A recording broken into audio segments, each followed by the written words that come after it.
Hello everyone, Prince here. Yeah, actually someone asked me why I choose the original, why did I choose other cars like the Xpeng, like Polestar. Yeah, why don't I choose those cars? Why don't I choose a new? I choose a BYD. Well, the better question is, why do you choose a BYD? Come on, you're a Tesla fanboy. You love Teslas. I know that you can never escape from getting a Tesla if you can. But why didn't you get a Tesla? Well, this is very interesting, and in this video I'm going to talk about why I choose BYD but not other EVs.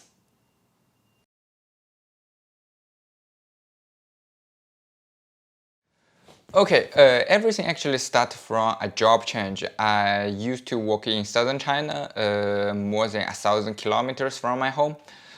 But recently I changed my job, goes to a place which is just 50 kilometers from my home, so a lot closer. And along with that, my company does not provide employee residence, which means I have no choice. I either live in a hotel, rent a place, or I come back every day. So I actually looked at the previous two options. I lived in the hotel for several weeks. The problem is obvious. It's not only it's expensive, but it's also tedious. And I still need to walk a quite long place. And also, how about rent a place? I cannot live at anywhere. There's simply no good residence place to rent, or say apartment to rent, which have both a good value of money and a good living place. So I say, okay, I need to get a car. And my parents also said if I come back to my hometown to work, they will give me a car. They will give me a Tesla Model 3 base trim for free. Attractive, right? How many you guys will get a car from your parents for free, right? The problem here comes. Why not a Tesla? Why I didn't choose a Tesla? Well, I actually went to the Tesla store with my parents to check on the car. The problem, the biggest problem I have is actually not the recently well-known brake issue in China, although I don't know whether it's true or not. I might talk about it a little bit. It's also not about the build quality. It's not because a lot of parts are Chinese made. I love those Chinese made parts. Actually, I really want to test out the LFP battery pack in the Tesla, but yeah. The biggest problem is actually the server issue. I found when I was trying to use my professor's referral link to buy a Tesla, I could not. I simply could not. The server in China and the server of the other countries are completely separated. So again, China is isolated from the world in this case. I cannot use the referral link in other countries to buy a Tesla, but that's fine. I can say I don't have a referral link to use to get some free supercharging. That's fine. The problem is I cannot share my referral link to you guys. My referral link will be only Chinese exclusive if I buy it. If you guys cannot use my referral link, then what is our link in between? And why I'm going to buy such an expensive car and a car which many people have already had, right? So I say, scrap it, no longer buying the car. Not mentioning the salesperson and the service in China is actually still terrible. You know what? I mentioned this referral link problem to the salesperson, and she told me, go with it. There's a lot of people buying Tesla, so if you don't buy it, don't make all these reasons. I say, what the heck? Your product cannot meet my requirements, and why I'm going to buy it? If I pay that amount of value and I cannot get what I get, right? Okay, so I deemed Tesla unworthy. And at the same time, I must drive a Tesla in Canada anyway, right? One day, if I get back to Canada, I would drive it. I would share my Canadians referral link to you guys. Yeah. So why in a rush to get a defective Tesla in China, right? So my mom kicks in, saying she wants a car. Yeah, she does not even have a driver's license, but she's learning to get it. I know she's nearly 50 years old, so wish you all the best. She said she wants a budget of 150k, not 250k, so 100k less than a Tesla.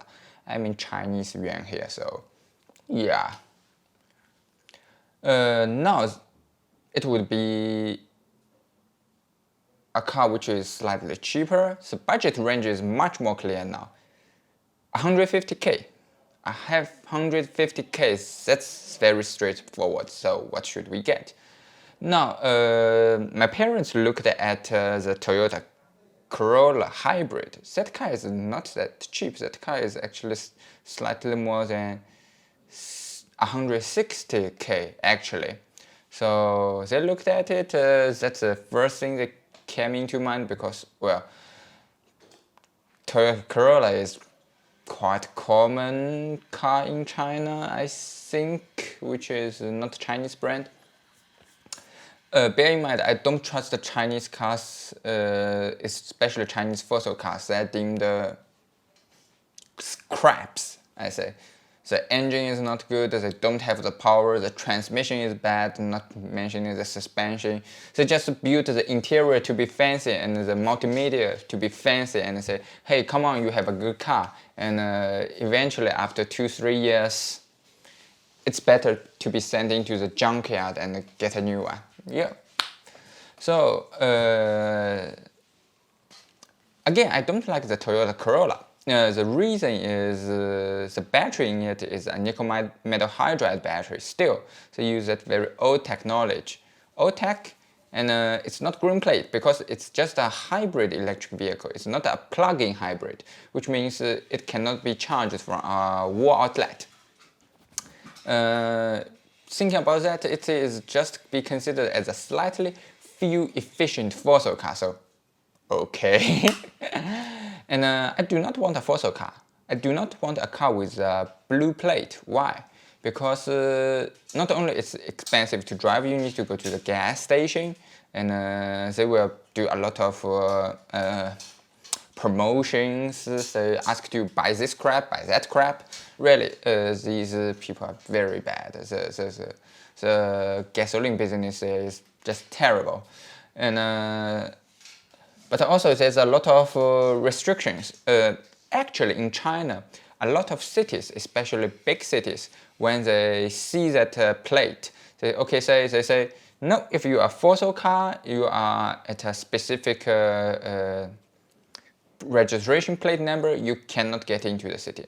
Not only because there are too many cars in China, but also the reason is because fossil cars will bring a lot of pollution into the city, especially city center.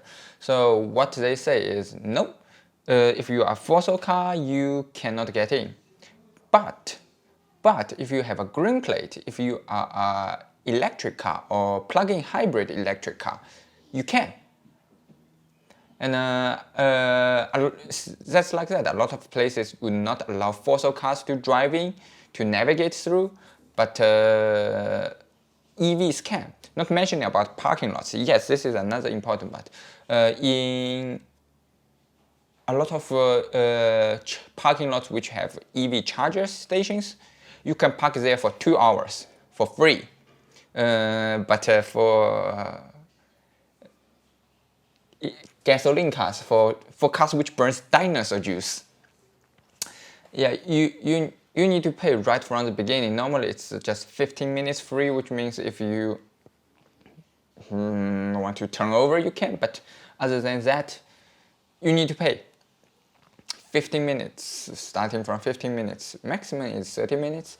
And for all other stations, if they are governmental constructed, at least in Wuxi, in my hometown, if a fossil car can park there for 30 minutes, an electric car can park there for an hour. If they are an hour, mine can be 2 hours. So you see how good it would be, right?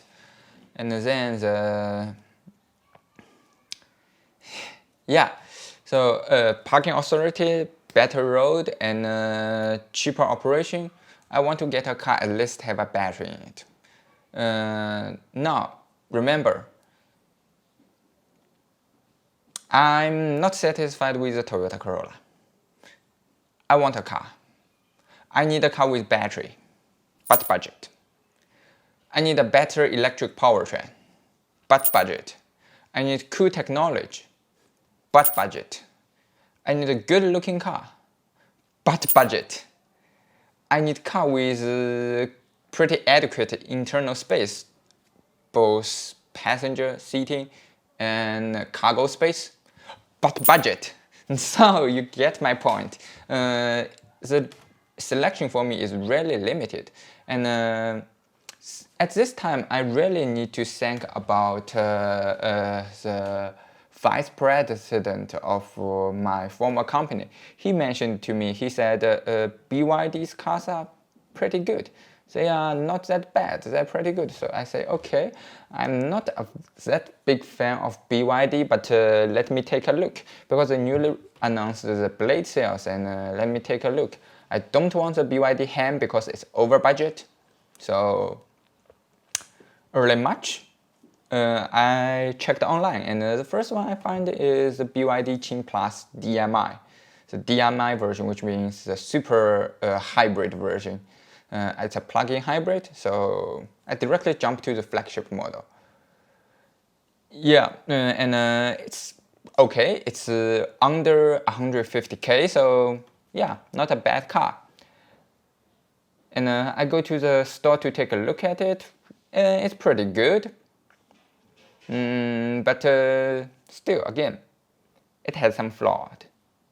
It has some flaws, so it's a flawed car. So it has an 18 kilowatt hour battery pack. That battery pack is pretty small. It can withstand a range of 120 kilometers NEDC, which means I cannot even support round trips if I cannot charge it in my company. Then bad. At that moment, I still think I can charge in my company, but obviously now the high management, the management, the general management, facility management is doing some bullshit. So the battery pack is not that large, and it has an engine. So it has an engine, which I say any vehicles have an engine I'm not a fan of. I analyzed the powertrain of it. Actually, the engine can directly link with the drivetrain and directly output to the wheels on highway cruise. So which means it's actually more like a gas car if I'm driving on the highway, and you get my point now. I do a lot of highway driving because I do a lot of commute.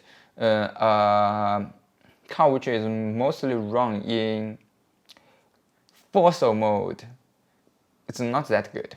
It would not be as fuel efficient as it should be. Well, again, the other reason is, I said, engines. As long as it has a direct drive, it has some kind of transmission of some sort in this case. So although they say it's a direct drive, probably there's a reduction gear, might be single speed. I'm not very sure in detail about that. But I don't like a car with a transmission in China. Chinese transmissions are just terrible piece of crap. They are not fine arts. And it also has a slow fast charging speed. The flagship is 18.2 kilowatt hour battery pack, but the fast charger speed is only 17 kilowatt. Now you see, right? Although it's a power cell, it's a very good power cell. It only have a charging speed of less than 1C. It means if I want to fully charge the battery pack, it probably will take an hour and 30 minutes at least, if not longer. the last thing I knocked or say hit my heart hard is when I go through the instruction manual, and actually someone asked me during the comments when he think about the DMI, and I told him, be careful about the oil change interval, because in the instruction manual it said, due to the characteristic of a plug-in hybrid electric vehicle, the engine is mostly run in low temperature, so we recommend an oil change every 3,000 kilometers. Every 3,000 kilometers! So you can prevent oil fogging or foaming. I say, what? What the heck? I want a car. I want electric powertrain because I want less maintenance. And now you tell me I need more maintenance. What? What are you doing, right? So I asked the salesperson about this. He said, oh, I don't know about that. Okay, yeah, so he just cannot tell me anything because I'm just more professional on these things. I understand more. I do believe many people don't read the owner's manual before they buy the car, but if you read the owner's manual, you will know a lot more about that car because you are a potential owner of this vehicle, right? No, I say, really, I don't like a hybrid car. I don't like the gasoline engine. I just don't want to burn dinosaur juice. I just don't want to go to a fossil station. So I'm continuing looking at electric cars. So I checked the Ion S. I checked the XPeng P7 actually. So yeah, I answered your question. But remember, my budget is around 150k. Ion S is starting from 180k, so 180k, so slightly higher. And the XPeng P7 is even more expensive. XPeng P7 is looking at a price of starting, I think, 220k or even more. So at that price, I say I'd prefer buy a Tesla rather than XPeng. XPeng do have the XPeng G3, but it's not a sedan, it's a SUV. And all my family, my members love sedan, we just don't like SUV. Not to mention SUV is less fuel efficient or say less efficient. It does not necessarily use fuel, right? And another reason is really the battery. You know what I do in my field, right? I'm doing thermal propagation, which means the battery will catch on fire. I don't want a car which will catch on fire, but they would. If the Ion S is using those nickel metal hydride cells, and I think high energy density ones, so yeah, and also XPeng P7, no doubt. And Polestar, some people mentioned Polestar. Yes. NIO is too expensive. Not, it's an SUV. It's a big ass SUV, and it's too expensive. So no. You get my point. No, you get my point, right? I want a car which is safe as well. If it's electric, I don't want it to be self-combusting. Yeah. So yeah. The case is really, I want to see, okay, how about the LFP cells? I don't want a NMC cell. The Tesla is fine. The reason the Tesla is fine because Tesla BMS system is pretty good. They use good BMS. The BMS is pretty accurate, let alone they still have some runaway issues. Chinese EV manufacturers, I just cannot trust them on their BMS. Like through several years of use, I might run into a rabbit hole eventually. So I want the cell which is naturally safe, LFP and blade cell. Yeah, that's what the car gives me, right? That's why I'm looking at BYD. I know they have blade cells. The only thing is the hand is too expensive and too large. At that moment, I think if I could have a car with Qing Plus DMI's shell, but don't have the gasoline engine, and I have a whole big battery pack below, the same kind of blade cell battery pack, with a decent range, full electric. How good that would be. I really wish I have a car like that. And thank you very much. There is a very big disadvantage, or say advantage, for the Qing Plus DMI. That is, it's a very long waiting time. I made the pre-order, I think, on March the 7th. And they say the delivery to my side would be in May, really. So the Qing Plus EV actually announced on April the 7th. And when I see that, I say, wow. That's the car I want. I directly asked the salesperson, I said, hey, if I switch from a DMI to the EV version, will I get the car faster or will I get it slower? He said, yeah, you will get the car faster because the energy type blade cell is already in mass production. It's a very mature technology. The power cells, they are not very good. They're still ramping. I said, great. Now I will run into another dilemma. Slightly small one, but it's still a dilemma. Should I choose a 500 kilometer version or 600 kilometer version? Again, I go back to the owner's manual. And if you read my last video, you probably will know why. The speed limit is really, the design speed is really the case. So I go with the 600 kilometer version. Although it is slightly over budget, it is slightly less than 20,000 Chinese yuan more expensive, but it's fine. I can still bear with it, and I consult my parents. Yeah, should I just upgrade it a little bit? So yes, I said, yeah, sure. Judge on you because you are the professor, you are the master student, so technically you are the master here. Go with it. So yeah, right? Now I get a car with blade cells, so it's super safe, it's long lasting, it have a lifetime warranty on the battery pack. It is super safe, yeah. So yeah, on May the 3rd, I get this car delivered. And it's the first time I drive an EV, and that's actually the reason why I choose BYD Qing Plus EV. I choose BYD, this brand. I choose original other than other vehicles. Yeah, sorry Polestar, sorry Xpeng, sorry NIO, and mostly sorry Tesla. Although I'm your fanboy, I'm not going to buy you in China.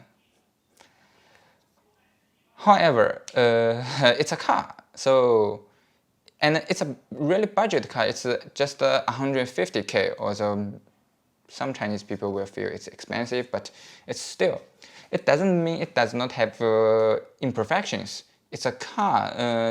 I think in this world, the only thing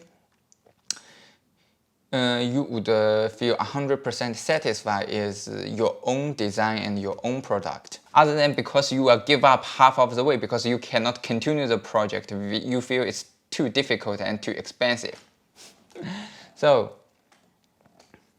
Yeah. I want to talk a little bit about the absolute hates, or say the imperfections of this car. That one probably will be in another video. So now I think you know why I choose original. I didn't choose other vehicle. So yeah, question answered.